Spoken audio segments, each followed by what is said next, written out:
And so you're going to see the product line get much simpler, and you're going to see the product line get much better.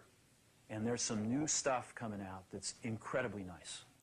New stuff coming out incredibly nice. Of course, the iPod and then the iPhone. Let's speak to Guy Cocker, Global Editor-in-Chief of Stuff magazine, covering all these wonderful gadgets.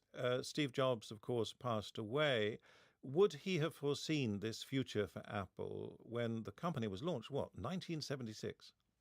I think, as you mentioned, there's a major turning point in Apple's history was the invention of the iPod, which then led on to the invention of the iPhone. And that's really when Apple went from being a computer company into a devices and entertainment and services company. And when it first launched the iPhone in 2007, so just over 10 years ago, that's when it became a different company. It actually physically moved from Apple Computer to Apple Inc.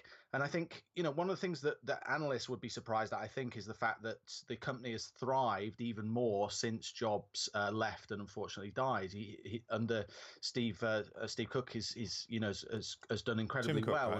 Tim Cook. Yes, you're correct. I make the mistakes on this program. Stop getting above yourself. Under Tim Cook, it's done incredibly well. So, that was 2011, so 7 years ago now, and the share price has continued to grow. I think the challenge for Apple longer term is that it did so well in sort of defining a new product category in the mobile phone market. And because, sorry to interrupt, Guy, just because we're short of time, what's the new product? What's coming next? I think it'll be cars. I think that we know Apple is investing in electric cars. I think Tesla's the sort of incumbent in that market. And actually you're seeing established car makers like Jaguar come in and really, upset Tesla in terms of the product performance. And I think Apple has the potential to do that like it did with the iPhone.